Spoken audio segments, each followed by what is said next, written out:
我们现在就聊吧。现在就聊，我就现在跟你说。我刚刚听你说，你到了什么花桥？对，花桥去过的，雅居也去过的。这么说吧，上海滩有点知名度的养老院，因为特定的原因、工作的原因，因为我在上海是老科学，那么这些个养老院，他们当初成立的时候，或者是运营的时候，先后都邀请我和我们的团队参观过、考察过，甚至是体验过。有好几个地方我是住过的，我是这么感觉到的。应该说这些地方各有特色，各有特色。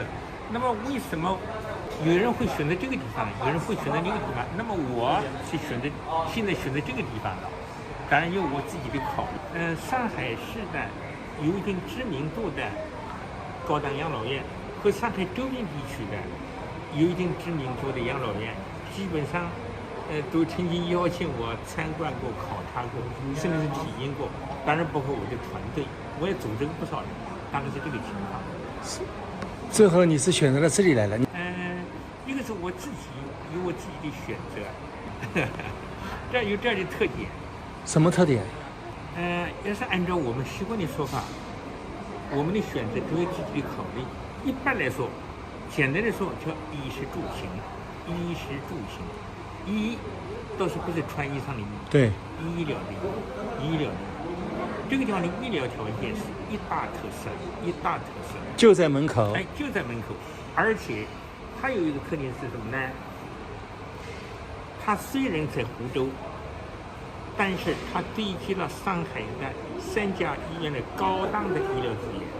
从这一点来说，医疗是很方便的。本来我们在心理上觉得，哟，这个医疗不方便，这很不方便了，因为到了这个岁数，零件锈了，部件老化了，总是需要修理修理，对不对呀？那这个就很方便了。其实这点很重要，大家很关心。比方说，2个小时的黄金抢救期，1个小时的半小时，这个地方就在马路对面。而且有一个典型的例子，我有个朋友，我们都管他叫老李了，他曾经中风了。他太太还在家里的收拾，还没来得及赶到医院，这个团队都已经把他送过去了。等到他太太赶到的时候，他的先生已经在那个地方对接了抢救措施了。这是我刚才讲的弟弟医的事儿，刚才讲的吃饭的事儿，吃饭你们可以看一看。这是晚上了，就总体感觉点菜我就想着有点自由度了，你可以自己选择了。相对上海来说比较便宜。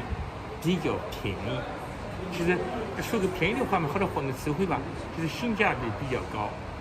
按照他们给我介绍，大概1个月1000来块钱够了。不过我是刚刚来，我还不知道，也许嘛，比方说要不稍微放开一点，那1000多也行了。你到这里来是旅居的吗？我是住下的，搬的手。打算住多少时间呢？现在我是签了1年，1年1签，是签了1年。这费用怎么样呢？这个费用也是跟上海比了，也是相当，性价比相当高的。所以说，上海好多人跑这儿来。刚才讲的是看病的事情、吃饭的事情，住下的房子里面看得到了。我没看了。其中我现在住的这个，它这个叫3号楼，我这是3号楼的20楼。我住的那个房间视野很好，是那个95平方，使用面积95平方。我们刚才去看了一下，好大嘞。是的，是比较大的。那么它这个房子面积，其实你刚才讲的了，跟上海比了，性价比相当高的。1年你付了多少钱呢？它不是按年付的了，1个月1个月的付的。像这样大的面积，1个月目前的优惠价是6400一个月。6400，华侨你去过的呀？我去过。华侨你一间房子一个月的话，我一个人住也得7000多，将近7000。2个人住就7000多了。对，1个人住也得要6000块钱。这房子只有1间，这是一套房。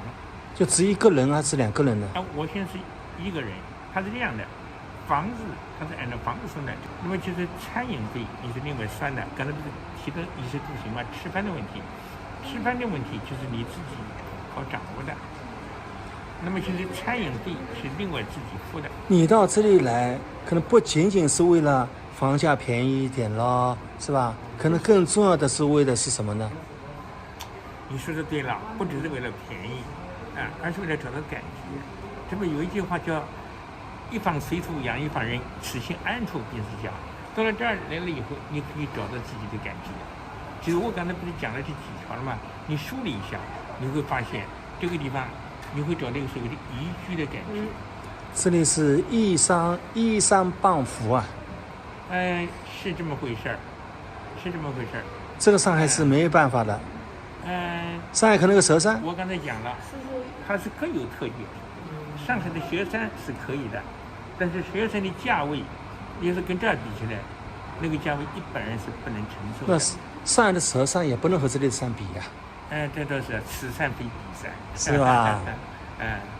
不是这个总体来说，可以找到自己的感觉。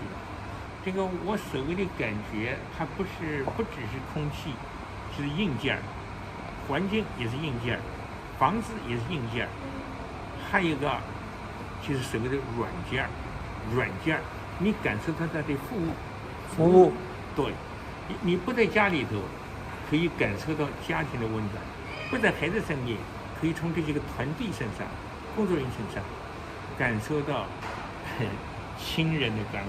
你离开了单位，这个地方人可以感受到组织对你的眷顾。那么从这样来说，这就是一种感受了，就是软件儿。看得到的是硬件儿，体会到的是软件儿。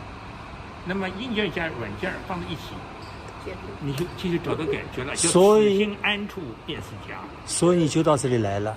你说的多。好了，我们聊到这里好吧？谢谢侬啊，谢谢侬啊，谢谢。你们既然开拓这么一个事业了，应该是个好事情。